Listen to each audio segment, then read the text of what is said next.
Hi, my name's Mike Sodano, and we're here again with Mayor John Moor. John, thanks for being here. Thank you. It's been a while since we've had a chat, and we thought it would be a good time to catch up with everything changing so rapidly now in the States that we wanted to see what's going on here in our city.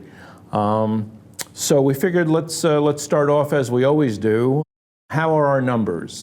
Where are our COVID numbers to date? So as of yesterday, we were at 1,691 people in Asbury Park had tested positive for COVID from day one till today. And that equaled to 10.9% of our population. And the numbers we were getting in January, February, March, and even early April, we were going up like 100 in 10 to 12 days, where now within the last couple of weeks we're down to either 0 or 1 or 2 a day. So we're down to we haven't hit the next 100 mark for the past 35 days. So the numbers are dropping dramatically, not just in Asbury Park but across the country. Oh, that's great. The harder number to tally, I would assume, is how we doing on vaccinations. Yeah, it's impossible to tell you because, like I told you, I got my shot in North Jersey. So there's a lot of people in Asbury Park and Monmouth County that got their shots, but they're not really registered yet because of the system as getting them in their hometown or home county because they got them outside of the county. As far as we know for sure, our social services under Doug Schultz, and they have done a terrific job. And one of the first things that our administration saw and the council agreed with, that we hired another staff member for social services. So we could be online 24/7 to get people either to Brookdale, to a state facility as soon as possible. And that is still up and running. And the telephone number is 732-775-09600. It's a hotline. Somebody will return a call within 24 hours. And we will get people immediately. Doug Schultz and Social Services, we know, have gotten at least 2,000 people in the immediate area vaccinations, either at Brookdale, Second Baptist Church, the VNA operating out of Springwood Avenue Senior Center. But how many actually in the city have gotten their shots? Impossible to tell because so many people did get them either at one of the mega sites in Atlantic City or Glassboro or North Jersey, or a hospital where I went to North Jersey. But I think, and I'll go on record, I'm very proud. I think Asbury Park has done more than probably any city that I've read about as far as locally getting people vaccinated, locally getting information out. Right now, there's an abundance of vaccines and shots available, but not enough people. So we're beating the bushes looking for anybody and everybody needs shots. And on March 27th, we started at Second Baptist Church. We gave out 100 shots, and that's all we had. And truthfully, it was one of the happiest days of my life as being part of the city government, that the county, the city, and the local organization could come together and work together for the benefit of the community. So right now, there's no reason anybody in Asbury Park, surrounding communities, and probably the state of New Jersey cannot call up and get a shot within 24 hours. That's amazing considering where we were when everyone was scrambling for shots. It certainly is, and we're reaching out, and again, anybody needs any help, please call that number, and Doug Schultz and his staff has been fantastic. There was a recent headline on NewJersey.com. I bar hopped for the first time in 15 months. It was glorious. Asbury Park was ready for a party Friday as bar seating mercifully opened. What can the residents expect as far as control and non-rowdiness from the city? Good question. We hope there is non-rowdiness. Our police department has been very vigilant during even when it was 25% and everything, as far as checking the bars to make sure nobody was violating the governor's executive orders. We will continue to do that. We will continue to ask the state ABC to help us to monitor the businesses with a liquor license, and they've been very good. The city has given out some summonses to some businesses that were in violation of the governor's executive orders in the past, and we have no problem giving out more. People complain after the fact. If somebody should see something wrong, we ask them, call the police department, because every year liquor licenses are reviewed, and we cannot take action against a liquor license unless there's complaints. But unless you call the police headquarters, and we have numerous reports where the police actually have to respond, mayor and council can take no action against any establishment with a liquor license. So if you see something wrong, we encourage people to call and let us know right away. But the best and the quickest results and the results that get the action are the results right to the police department itself, because they're logged, they're stamped, and then if we have to go after somebody's liquor license, we have the evidence, because if we don't have the evidence, the ABC is going to say, no, you cannot take that type of action against a liquor establishment because there's no documentation there's been anything wrong. So it follows suit with see something, say something. Absolutely. And don't be silent about it. And not just liquor licenses, anything. If you see a pothole, if you see anything, don't wait for a council meeting. Go to the portal on the website and file the complaint. And again, it will be acted on within 24 hours. So, you know, speaking of the summer and the influx of people, what's in the plans to be done for calming the traffic? It just seems to increase every year. It does, and it's not just on 3rd, 4th, 5th. We got a complaint yesterday from somebody who lives on Monroe Avenue over by the Boys Club, and said the speeding there is terrible, and with the children and everything there, and there's a day school up at the other end of Monroe. And so, you know, I forwarded it to Donna, Michael, and the police chief, so they're going to put a speed trailer there saying speed limit 25, and then it'll record every car for a week, and it'll show like the high, the low, and the average, and the 85 percentile.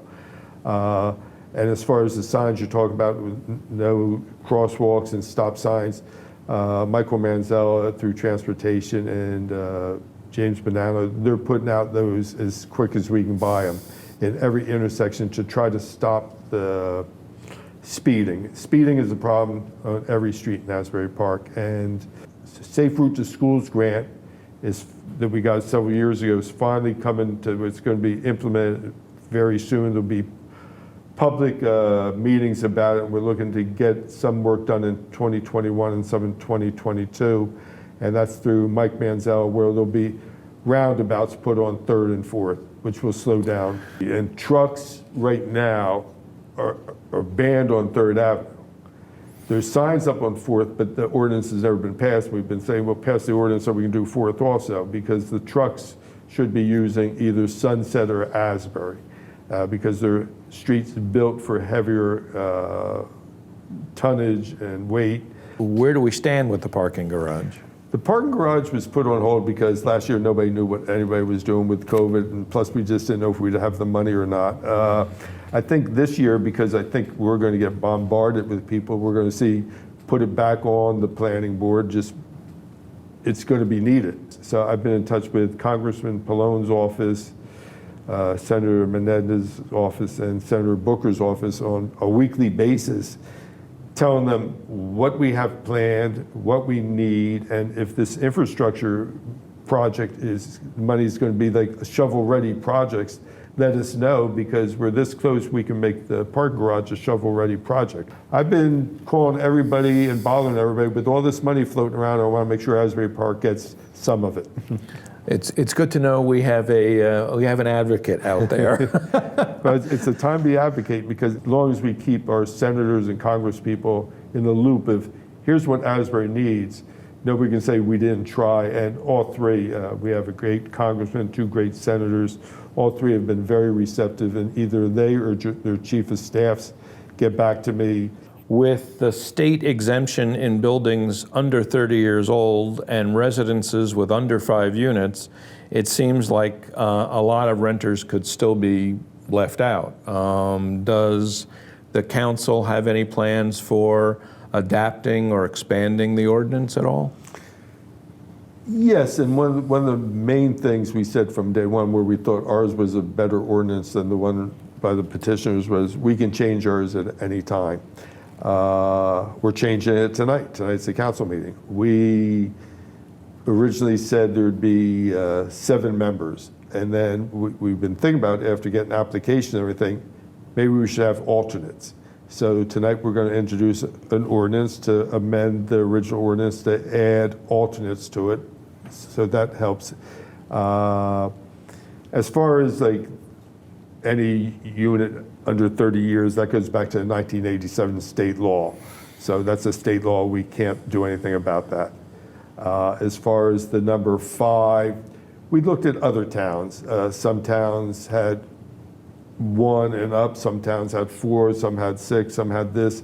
So we looked at it, we studied the numbers, and we thought, looking at our numbers, everything, 5 was a good number, but if it turns out to be the wrong number and people are saying we're leaving out 30% of the people with 4 units or less, if it's the wrong number, we could amend that next month.